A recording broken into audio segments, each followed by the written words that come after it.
Hi guys, ముందుగా అందరికీ నమస్తే. Welcome to my channel. అతి కొద్ది రోజుల్లో కోటీశ్వర్లు అయ్యే అవకాశం అనమాట. ఇక్కడ ఒకసారి చూసుకోవచ్చు. ఇప్పుడు మనము ఇటలీలో కేతి అనే సిటీలోను షాపింగ్ మాల్కి వెళ్ళబోతున్నాం. రండి లోపలికి వెళ్ళి చూద్దాం. ఒక్క లాటరీతోనే కోటీశ్వర్లు అయ్యే అవకాశం ఉందన్నమాట. ఎంత అతి త్వరగా కోటీశ్వర్లు అయ్యే అవకాశం ఓన్లీ లాటరీ ఒకటి, షేర్ మార్కెట్ ఒకటి. షేర్ మార్కెట్ అయితే నమ్మకం ఉంది, ఎందుకంటే కింద కూడా వెళ్ళిపోవచ్చు. కానీ ఇందులో మాత్రం చెప్పుకోలేము. అదృష్టం వరిస్తే కోటీశ్వర్లు అయ్యే అవకాశం ఉందన్నమాట. రండి ఒకసారి అది ఎలానో చూపిస్తాను. ఇప్పుడు మనం రండి లోపలికి వెళ్తే మీరు చూస్తున్న షాపు టొబాకో షాప్ అంటారు అనమాట. అంటే సిగరెట్స్ కానీ మత్తుకు సంబంధించినవన్నీ అమ్ముతారు ఇక్కడ. వైన్ ఇవి తప్ప. మెగా లోతో అంటే అతి పెద్ద లాటరీ అని అర్థం అనమాట. ఇప్పుడు చూసుకోండి, ఇప్పుడు ఎలా టికెట్ తీయాలో చూపిస్తాను రండి. ఇప్పుడు వెళ్తే ఇప్పుడు లైన్లో కాయాలి. ముందా లైన్ అయితే ఉంటుంది, కొంచెం అందరు లైన్లో కాసిన విధంగా అలా తీసుకుంటే మీరు చూసుకోవచ్చు. ఇప్పుడు టికెట్స్ అన్నీ ఉన్నాయి పైన టికెట్స్ అన్ని చూసుకోవచ్చు. ఇవన్నీ లాటరీ టికెట్స్ అనమాట. నేను ప్రస్తుతానికి అయితే ఒక లాటరీ టికెట్ ని పెంచుకొని మిలరాండ్రీ అనుకొని చూసుకోవచ్చు. మీరు చూస్తున్నది 5 లక్షలు అనమాట. ఒకవేళ అది పేలినట్లయితే మనకి ఇండియన్ మనీలో 4,50,00,000 వస్తుంది. ఇప్పుడు డ్రాగ్ అయింది 50 లక్షలు అనమాట. అంటే ఇండియా మనీలో 45 కోట్ల రూపాయలు మీకు ఇస్తారనమాట. చివరిగా చూసింది 20 లక్షల యూరోస్.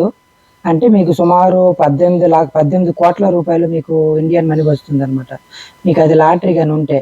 ఇప్పుడు చూసుకోవచ్చు, నేను తీసుకుంది 5 లక్షలది అనమాట. అంటే ఇది 5 యూరోస్ మాత్రమే. అంటే 450 రూపాయలు అనమాట ఇండియన్ డబ్బులతో పోల్చుకుంటే. మనకి ఇప్పుడు చూసుకోవచ్చు, దీంట్లో అయితే 5 లక్షలు గెలుచుకోవచ్చు. ఇలాగే ఎగితే ఇదే విధంగా చాలా రకరకాలుగా ఉంటాయి అనమాట టికెట్స్. దాంట్లో మీరు చూసుకోవచ్చు. టికెట్స్ మీకు ఏది కావాలంటే అది చూస్తే తీసుకోండి. మీకు చూసుకోవచ్చు ఎన్ని టికెట్స్ ఉన్నాయి. ఇవన్నీ టికెట్స్ అని అనమాట. మీకు అదే కాకుండా గ్రత్త వించి అనుకుని ఉంటుంది ఇంకోటి, డైరెక్ట్ లైవ్లో కూడా వస్తుంది అనమాట. పెర్ డే మీరు అంటే నెంబర్ సెలెక్ట్ చేసుకుంటే ఆ నెంబర్ పేలినట్లయితే మీకు అన్ని కోట్ల రూపాయలు వస్తాయి అనమాట. ఇప్పుడు చూసుకోవచ్చు, నేనైతే ఒక టికెట్ కొనుగోలు చేశాను. కొనుక్కున్న తర్వాత దానికి స్కాన్ చేసి నాకు ఇస్తుంది. ఇప్పుడు చూసుకోవచ్చు, దాన్ని స్క్రాచ్ చేసి చూద్దాం రండి. ఇప్పుడు పూర్తి డీటెయిల్స్ నేను చెప్తాను, ఒకసారి కరెక్ట్గా వినండి. ఇప్పుడు మనం చూసుకోవచ్చు, నేను స్క్రాచ్ చేస్తున్నాను చూసారా. పైన నెంబర్స్ కానీ కిందలో అందరూ ఒక్క నెంబర్ ఉన్నా సరే దాని కింద ఎంత డబ్బులు రాస్తున్నారో అంత డబ్బులు మీకు ఇవ్వడం జరుగుతుంది. అవన్నీ యూరోస్లో ఉంటాయి, కానీ యూరోస్లో మీకు ఇస్తారు. మనం ఇంటికి కావాలంటే కన్వర్ట్ చేసి పంపించుకోవచ్చు అనమాట. చూసుకోవచ్చు, పైన 5 నెంబర్ స్కాచ్ చేశాను కదా, అందులో ఒకటి ఉన్నా సరే దాని కింద ఎంత ఉందో అంత ఇస్తారు. మీరు చూసుకోవచ్చు, కింద 31 గీసాను కదా, ఆ పైన ఉండాలన్నమాట. పైన లేదు. ఒకవేళ 31 వచ్చినట్లయితే వెంతి అనుకున్నది కదా, వెంతి అంటే 20 యూరోస్ అనమాట. అంటే ఇండియన్ మనీలో సుమారు 1800 అనమాట. అలాగే అదే విధంగా అలా గీసే విధంగా చూసుకోవచ్చు. మనం స్క్రాచ్ చేసుకుంటూ మనం పైన చూసుకుంటూ ఉండాలి. మనకు వచ్చిందా రాదా అనేసి మనం స్క్రాచ్ చేస్తూ పైన చూసుకుంటూ ఉండాలి. ఒకవేళ వచ్చినట్లయితే వాళ్ళకి ఇస్తే నీకు ఎంత అమౌంట్ వస్తుందో అంత ఇస్తారనమాట.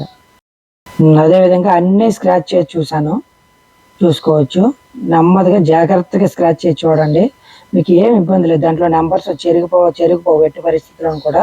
ఒకవేళ చెరిగిపోయినా కింద స్కానర్ ఉంటుంది. స్కానర్ గీసినట్లయితే మనకు తెలుస్తుంది అన్నమాట. స్కానర్తో మొబైల్ ఒక యాప్ ఉంటుంది, చూపిస్తాను మీకు. ఇప్పుడు చూడండి ఒకసారి, ఇంకో 2 నెంబర్స్ మిగిలి ఉన్నాయి. ఆల్రెడీ మొత్తం గీసాను. నాకు ఈ టికెట్లో అయితే ₹1 కూడా రాలేదు. 5 యూరోస్ వేస్ట్ అయింది. కింద చూసుకోవచ్చు బార్ కోడ్. మీకు ఆ బార్ కోడ్ దాంట్లో మీకు తెలియదు అనిపించినా సరే బార్ కోడ్ స్కాన్ చేయొచ్చు అనమాట. అదేవిధంగా నేను ఇంకో టికెట్ అదేవిధంగా చేసి తీసుకున్నాను అనమాట. అందులో నాకైతే 10 యూరోస్ రావడం జరిగింది. మీరు ఇప్పుడు చూసుకోవచ్చు, నెంబర్ 11 2 దగ్గరలో ఉంది. నెంబర్ 11 అక్కడ ఒకసారి ఉంది, ఇంకొక దగ్గర నెంబర్ 11 చూసుకోవచ్చు. పైన నెంబర్ 11 ఉంది కదా, ఒకే నెంబర్ 2-3 సార్లు వచ్చినా ఎంత ఉంటే అంత ఇస్తారంట. చూసుకోవచ్చు, ఇక్కడ ఒక 11 ఉంది. అంటే ఇక్కడ ఒక 5 యూరోస్, అక్కడ ఒక 5 యూరోస్, టోటల్గా మనకు 10 యూరోస్ వచ్చింది అనమాట. ప్రజెంట్ అయితే నాకైతే కొంచెం సంతోషం. ₹5 పెట్టినందుకు, అదే 5 యూరోస్ 450 పెట్టినందుకు 900 యూరోస్ అయితే 900 రూపాయలు అయితే నాకు వచ్చాయి. మీరు చూసుకోవచ్చు, గ్రత్త వించి అనే ఒక యాప్ ఉంటుంది. ఆ యాప్లో మనం బార్ కోడ్ని స్కాన్ చేసినట్లయితే మనకి ఎంత వచ్చింది దాంట్లో డైరెక్ట్ చూపిస్తుంది, తెలిసినా తెలియకపోయినా. చూసుకోవచ్చు, ఇప్పుడు గ్రత్త వించిలో 10 యూరోస్ అని చూపించింది కదా, 10 యూరోస్ ఈ టికెట్ కానీ వాళ్ళకి ఇచ్చినట్లయితే 10 యూరోస్ మనకి రిటర్న్ చేసి ఇస్తారనమాట. మనీ కావాలంటే మనీ, టికెట్ కావాలంటే ఇంకో టికెట్ ఇస్తారనమాట. ఆ విధంగా చూసి పొరపాటున ఏదో అదృష్టం ముందు నన్ను తగిలిందా కోటీశ్వరులు అవుతారు. ఈ టికెట్ కేవలం 5 యూరోస్ అనమాట.